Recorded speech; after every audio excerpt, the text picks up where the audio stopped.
Are you listening? Damn.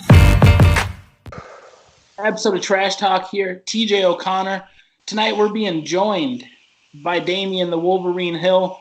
Trash Talk is sponsored as always by Valhalla Combat Sports Incorporated, Ink Shrinks Tattoo, The Fighters, and my mom apparently. Damion, I appreciate you taking the time to join me. How you doing today, sir? Man, I'm doing pretty fucking good, as you can see. Good. I always like getting a chance to sit down and talk with you. We're coming together under different circumstances today, as most people would realize. But there's been a topic of conversation for the last couple weeks that I know I've received inquiries on, and I wasn't even there. So I can only imagine how many people have hit you up about it. But let's just cut straight to the chase.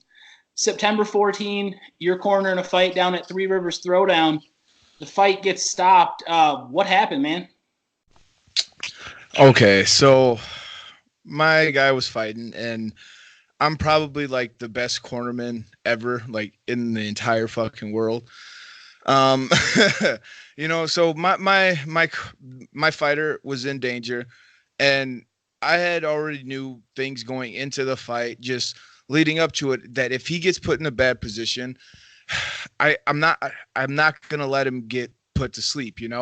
Me and him have been best friends. I mean, him and his brother have been best friends for a long time, since middle school. And I gotta go look at his parents in the face and tell them like, oh yeah, your son was in a bad position. I just let him get beat up. I don't know. There's maybe a little bit more emotional attachment there, but so I threw in the towel, and then as soon as I throw in the towel, he's kind of like surviving, and I didn't want to rob Felipe of a victory, of a good finish, but I also didn't want Josh to get hurt, and I didn't want Josh to suffer a loss under, I don't know what I thought I saw, so it played out how it did. But somebody in the stands who didn't agree with me throwing in the towel, who ran out, he knew me by name, calling me a pussy, telling me to come fight him,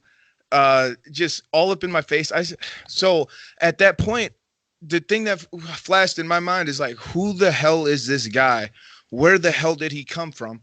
And why is no one stopping him? No one's going to get this guy out of my face. So I start telling him to get away, to walk away. He starts challenging me to come to a fight with him, but I'm already walking towards him. And by the time I got to him, I just knew he was going to throw a strike. So I had to defend myself, and no one was there that was going to break it up. So I had to throw a preemptive strike and put him out, neutralize the threat before he became a threat later on, because this dude I can't let him walk away now. I have no idea who this dude is. He knew my name, right? So he knows exactly who I am. I have no idea who he is. So if he walks away, he's lost in the crowd to me, but I'm still standing out to him. So if he walks back in that crowd, I'm at danger the rest of the night. Yeah. The rest of my night, I would be walking on eggshells in fear that this dude's gonna pop out of nowhere and do something to me. Yeah. So I neutralized the threat right then and there.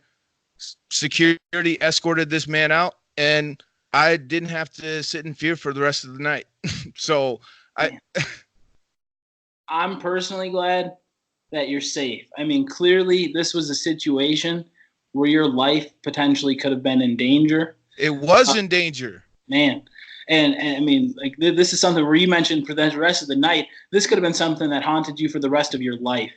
Think of the damage that was saved long term by just... Dude, we talk about the damage that was saved long term. Like, I still have PTSD from that moment. I have no idea. Like, I'm everywhere I go, I'm afraid that some super old white dude is gonna jump out of nowhere and challenge me to a fight, dude. Like, for no reason. Yeah. Because I'm trying to save my fighter. Yeah. Oh my God. Everywhere I go, I'm in fear now. Yeah. Oh. So long story short, he engaged you. And from what I hear and have seen allegedly on tape, he seemed to have run into a left hand, which, oh God, I've seen a lot of people do that before, and I never recommend it. Never. Yeah, I mean, you come charging full head on the railroad tracks, you know, and you're just a tiny little car, and you have a fucking 16 car train coming at your ass, you're gonna get ran the fuck over, bro. That's just how it goes. He was done. It was over, and I don't feel bad about it at all. Like maybe he wouldn't have went down so easily if he wasn't so old and such a piece of shit and wasn't so fucking drunk and being a fucking dumbass. Oh my God. But I'm not here to talk shit about anybody except for that motherfucker. Oh my God. What a fucking ass clown, dude. Like, seriously, who the fuck do you think you are? You're like 50 something years old. You're coming up to the challenge and me, motherfucker. Oh my God. You must not Google me, bitch. Oh my God. And don't look at any losses. Only look at the wins because those are scary. All right. Yeah. Anything that has an L next to it was fake.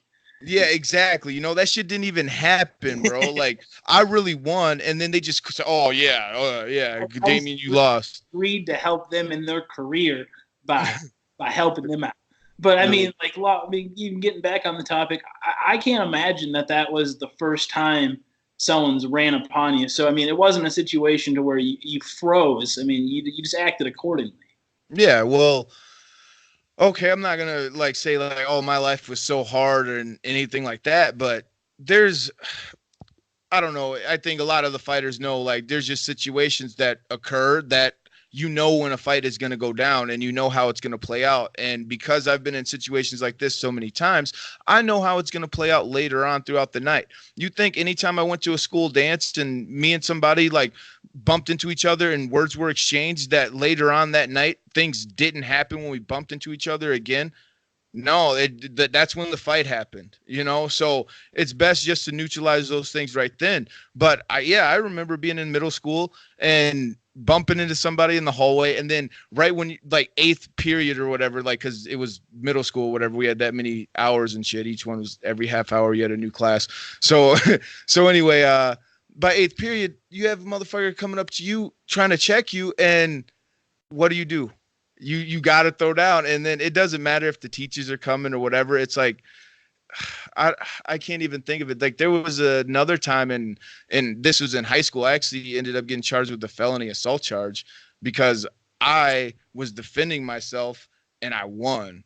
Like if you win a fight, you're the one who started it, I guess. But and that was the thing is, I never condone having to come to fisticuffs. I mean, especially in a non-sanctioned environment. But if, like you said, if the situation has been engaged, it's best just to get it over with at that point in time. I was never the one, I went to high school in a small town, and, it'd always be like, well, all right, well, meet me after school. And I was like, well, why? Yeah. Why would we agree to meet at another location when simply right now we could just do this? I mean, oh God! I mean, I remember a time we're in the hallway, and this kid was. I mean, he was a lot taller than me, but I've always been a little chubby, so I feel like it was neutral. But we bumped into each other in the hallway, and all of a sudden, it's like, well, what are you gonna do? And it's just like, well, I had that thought. I was like, well, what am I gonna do? It's, well, we could sit here and chatter, or just throw a left hook, and you throw a left hook. He spins around, you catch him, boom, hit him again, and next thing you know, he's being separated. Because let's be real, we have these fond memories of high school fights, but they lasted 15 seconds before. If that, yeah, dude. There was like 2 or 3 punches, but in your head, you're like, Bob, and in your head, it was a 3-5 minute round fight. You had corners come and bring you ice, but like you said, as an adult, I mean, obviously, you should always try to avoid that situation. But I mean, these stories we tell clearly, they're high school, middle school stories. So yeah, that felony I got was as a minor, so it's not on my adult record at all. But you reminded me a little bit more of that story just because that one was over a girl. Like, dude, yeah, exactly. Over a girl I already had. So it's like, what the fuck am I doing fighting? Like, thinking back on it, it was really fucking stupid. But at the same time, I mean, I'm going to say I don't know. I would have avoided how the situation played out nowadays just because so much time passed on that led to this moment where I literally could have just avoided it. And honestly, today it would have been a little bit easier because I'm not in high school, you know, like in high school, we're all around the same people. But yeah, this dude, he's talking crap, like messaging her like on MySpace and stuff, calling me the N word and stuff like that. And, you know, and I was dating a white girl, you know, and he didn't like that. And things were said. We were at school and he was saying that we could meet up and do this anytime, and we're arguing. I said, get the fuck away from me or I'm going to knock you the fuck out right now. And he just kept jawing, and I'm like, dude, get the fuck out of my face. I'm going to knock you the fuck out. I push him. He says, do it, and I hit him, and it was so what got me the felony is because, like, me fighting him right there technically was just a little fight or whatever, you know, maybe we both catch an assault charge or whatever, like the pettiest one. And then that would have been that, suspended from school. But because he was already unconscious and he was on the ground and I kept hitting him because I was already a fan of MMA at this point, that's where the assault came. He was already neutralized and I kept going. And that was the difference between the Three Rivers card and, I mean, because honestly, that I could have kept going. As soon as I seen him fall, I started to walk away, and that's the restraint I think that I got, and the I don't know, awareness that I got from being a fighter, of course, you know, and then also being an adult now, going through that circumstance, getting in that trouble before, knowing better now okay, there's a difference between defending yourself and assault. At some point, yeah, I'm defending myself, but as soon as the threat is neutralized and you continue to attack, you're the threat now. Yeah. You're the one assaulting. Yeah, you're going the wrong way with it. And, you know, like I said, and it's funny to look back at these old stories because, like you mentioned, you know, we're older now. We know what's going on. Got a family. We got jobs. We got podcasts going. But, you know, look back on the things you fought for in high school. It's like I could think of maybe one legit thing that it's like, all right, as an adult right now, I'd probably still make that same decision. That's the funniest part about looking back on it. It's like, well, why'd you hit the guy? It's like, well, he told me to shut the fuck up. And then you go, or did he? Did I just make that up? Like, yeah. Because that was the biggest thing in high school and with little kids, and you still see it. I crack up when you do it. It's always, you know, people say, I'm going to hit you, but they never mean it. And I always prided myself as saying, so if it got to the point, if I used the words, do that again, I'm going to hit you. Doesn't matter if you're my friend, a guy I don't like. I mean, I fought with so many of my friends, especially at that middle school, high school age. One of the ones I can remember is one of my friends, we're hanging out. He's shooting spitballs. And I just remember telling him, I was like, you shoot me one more fucking spitball, I'm going to sock you in your mouth. And sure enough, you know, he's, boom. Next thing I know, we're full on going at it in the backyard. Me and this is one of my best friends growing up. Fucking boom, fought for about a good 5 minutes, and then all of a sudden we get up, shake it off, and we went to the beach to go swimming. You know, because that's what fighting was at that age. Everybody I fought in high school or almost fought turned out to be some of your best friends. Yeah. I mean, we were already friends when we ended up fighting, a lot of my friends. But then there's like the dangers that I started to realize, like, as you got older, you know, cause, right around like 17, you know, senior year or going into senior year, I mean, that's when you started to realize like, you're going to get into real trouble for this shit, you know, and like the dangers that are really there because there's people out here that are shooting motherfuckers or that are not even necessarily going out there intentionally to kill anybody. Maybe just to scare them. Maybe they have a knife or whatever, or things escalate so easily. And that's what's so scary because there was a night and, I know he's going to want to remain nameless, so he will, but there was this night where me and my buddy, who's also a black guy, we were hanging out with two white girls.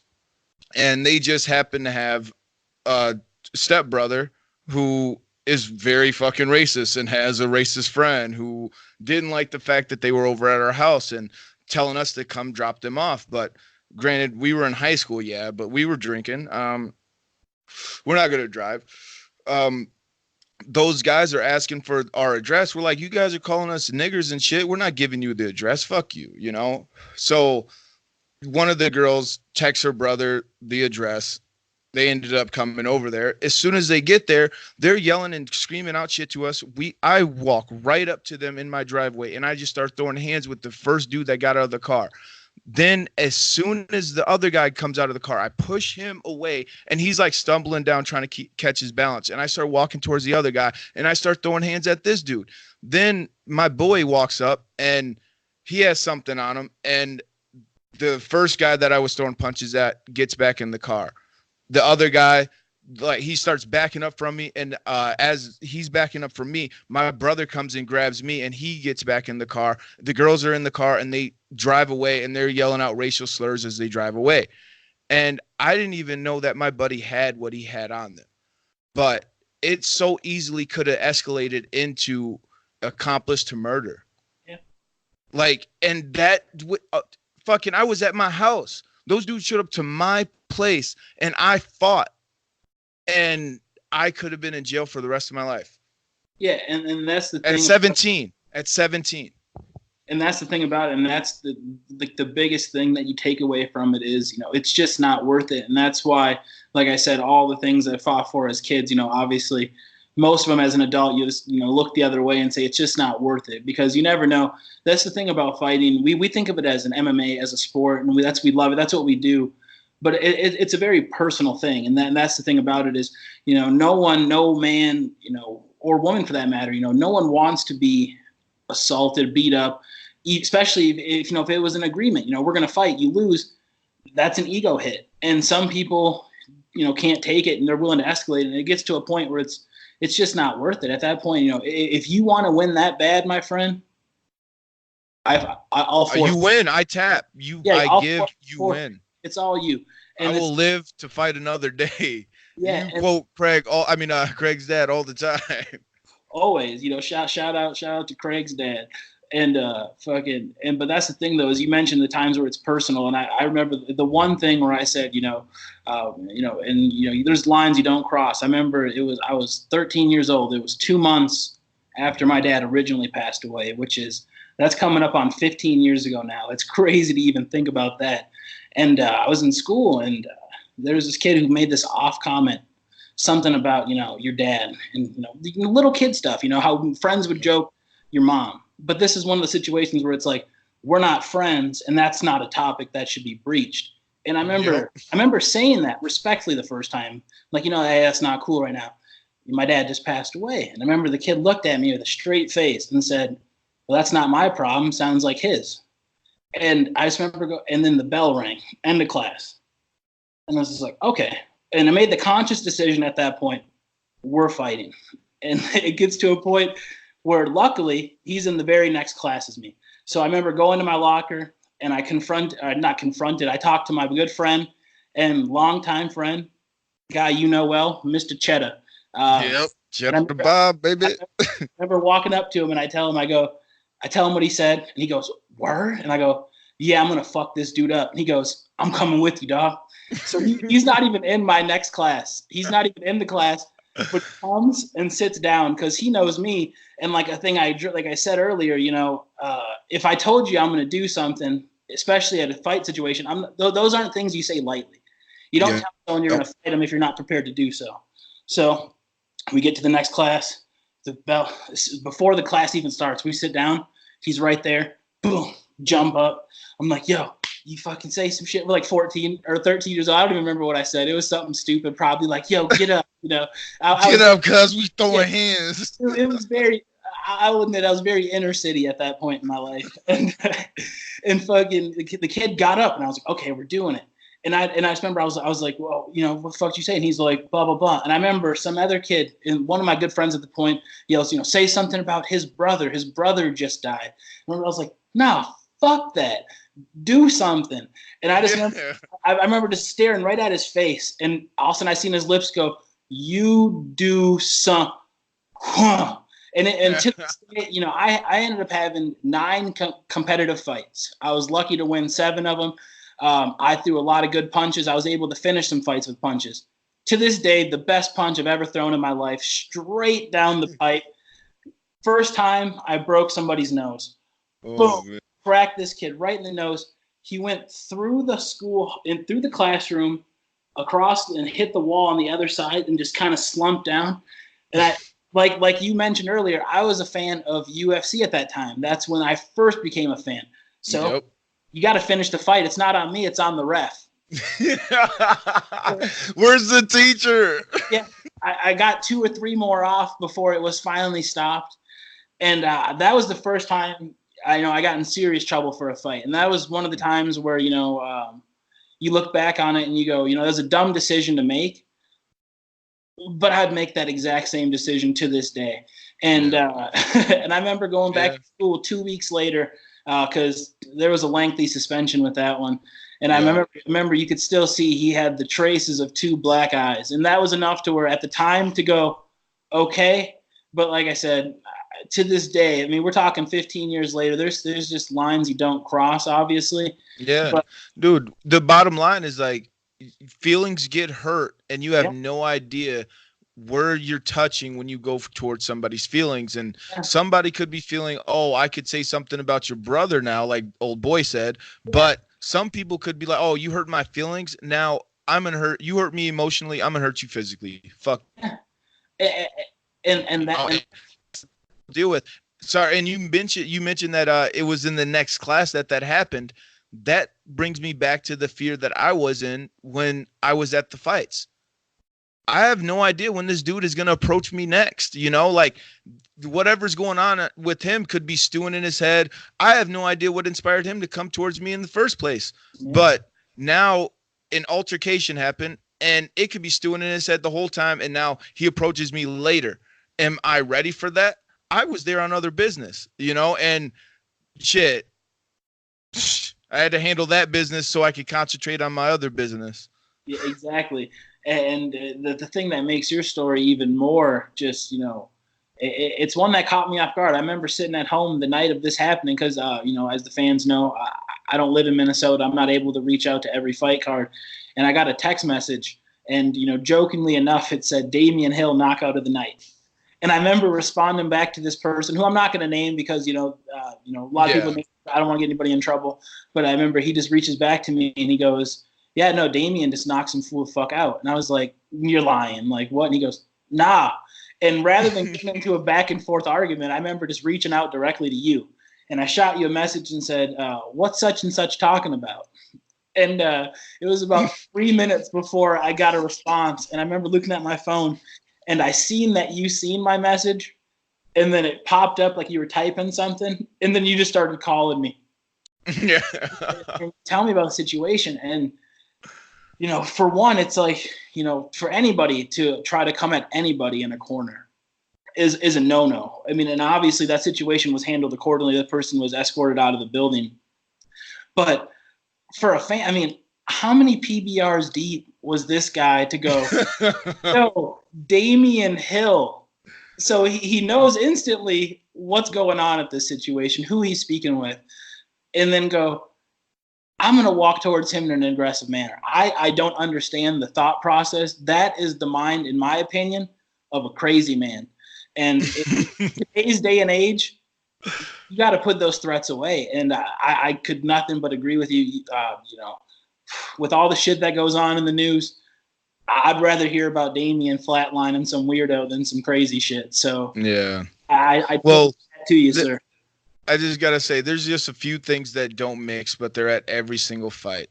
Yeah. A confident pussy, alcohol, and somebody to talk shit to, because they're the confident ones. Somebody's in there fighting and somebody's going to lose, or somebody's going to be rooting against your guy. Against their guy. And they're going to have something to say. Like, there's always going to be that at every single fight. So it's just one of those things that, like, you try to deal with and you get used to. Like, I mean, I've been to, I don't know, hundreds of fucking fights. I've been in 56 professional fights and cornered more than that, so I've been there, done that, and I've seen it all. Well, shit, I'm not gonna say I've seen it all because that was the first time that happened, but like, there's a lot of things that go on with those combinations of things and all the testosterone in the building, but never in the history of ever has it been okay to get in anybody's face and charge them, let alone me, motherfucker. Oh my God, I wish somebody would fucking do it again. Oh Dude, Try me, motherfucker. Oh, no rules. Shit. Shit. No, and that's what's crazy about it. And you mentioned, how many fights, because, you mentioned how many fights you had. I was in your corner for the most of those. And then, the fights you've cornered, I was with you for a lot of those. So we've done this a lot. And the thing about it, and fighters will understand this, the fans that boo you the hardest going to the ring are 90% of the time the nicest people afterwards. And I get it. I've had people apologize to me for booing as I'm coming out. And I remember just telling them, well, no, that's your friend. That's exactly what you're supposed to do. That was your job tonight, was to support them. I hold zero will. But to someone to go that level, and you mentioned what it is. It's not the fans. It's always a fucking pussy who's there, and never. The fighters, I love the fighters. It's always someone whose friend is a really good fighter, and they live vicariously through them. Oh, they're the shit, so that means I'm the shit. And for some reason, that thought process plus a couple of tall boys, apparently that combination makes you step to Damion Hill. So keep your eye out for that fucking combination. I think that wraps it up. That was fucking perfect. Yeah. So again, I forgot we started this off as an interview. So I appreciate you joining me here today, sir. Thanks for having me. Hey, anytime. Shout out to Trash Talk. I'm glad that you could join us. Have a great day. Thank you, Trash Talk, for having me on Trash Talk with Trash Talk. It's always a pleasure to talk trash, especially on Trash Talk. Follow us, like us, subscribe. Trash Talk with Damion and TJ on YouTube, baby. Right now. Do it now. There is no tomorrow. Right now. Yeah. No, right now. If you're watching this, immediately turn the video off. Don't listen to me speak anymore. Like and subscribe, motherfucker. Why are you still watching? Turn it off. Watching, ain't you? Turn the video off. Did you subscribe yet? I'm waiting. Hey, if anybody actually gets to that point, that's going to be fun. Are you listening? Damn.